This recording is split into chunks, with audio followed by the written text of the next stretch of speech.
अभी मैं सुबह से प्रयास कर रहा था कि विनेश के लिए बोलूं, जब उसको डिस्क्वालीफाई किया गया, विनेश या नहीं, लेकिन ऐसा लगा जैसे हमें चाकू घुसेड़ दिया गया। मेरे आज भी याद है उस प्रोटेस्ट में मैंने रातें काटी हैं और 4-4 गोली खाई मैंने। ये देश की अस्मिता से जुड़ा मामला था, पर हमने हमारी मांग ये थी कि सरकार स्टैंड क्लियर कर दे, तब भी सुनवाई नहीं की गई। जब मंत्री बोलने आए तो हमने उनसे कहा कि हमें कुछ इंफॉर्मेशन चाहिए, उस पर बात नहीं हुई। सवाल ये है सर, एक गोल्ड हमारे लिए आ रहा था और जब ये गोल्ड आता देश गौरवान्वित होता। और क्या व्यवस्था थी सर कि उसका वेट बढ़ गया, पता ही नहीं लगा सिस्टम के लोगों को। क्या बेवकूफी की गई है, ये सोचने का विषय है सर। ये बहुत महत्वपूर्ण देश की बेटी का मामला है। ये हरियाणा की बेटी नहीं है सर, वो एक जात की बेटी नहीं है, वो हमारी बहन है, देश की बेटी है। और आपने क्या किया हरियाणा के साथ?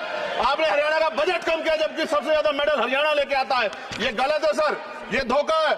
हमें इस बात की तकलीफ है कि विनेश जो है देश का नाम गौरवान्वित करती, इस देश का नाम बढ़ाती, लेकिन आज जो है अपमान का सामना करना पड़ रहा है। जब हमारे हितों की बात होगी हम जो है समझौता कर सकते हैं, लेकिन जब देश के हितों की बात होगी, बाबा साहब अम्बेडकर ने कहा था हम प्रथम और अंत्य भारतीय हैं। जब देश हितों की बात होगी, महिला हितों की बात होगी, महिला सम्मान की बात होगी, हर हम कीमत चुका देंगे। सरकार के मंत्री ने क्या कहा कि हमने इतने पैसे दिए, एहसान क्या क्या खैरात दी क्या आपने? कोई खत्म कर रहा हूं सर, खैरात दी क्या आपने? कोई इससे ज्यादा पैसे हम आपको दे देंगे, लेकिन आपको चाहिए था कि इस मामले को संभालते और देश का सम्मान बढ़ाते। आपने लापरवाही बरती, इसका खामियाजा हमें भुगतना पड़ा। मैं आपसे आग्रह करूंगा कि जब वो बेटी देश लौटे सर, जब वो बेटी देश लौटे, रुक जाओ प्लीज वाइंड अप प्लीज। जब वो बेटी देश लौटे, मैं आपसे आग्रह करूंगा कि स्पीकर सर यहां बुला के उसका सम्मान करें। हम सब लोग, वो देश की बेटी है सर, देश के लिए गोल्डन गर्ल है वो, उसका सम्मान यहां किया जाए सर, हमें चाहते हैं। बहुत बहुत धन्यवाद, आपने बात रखने का मौका दिया।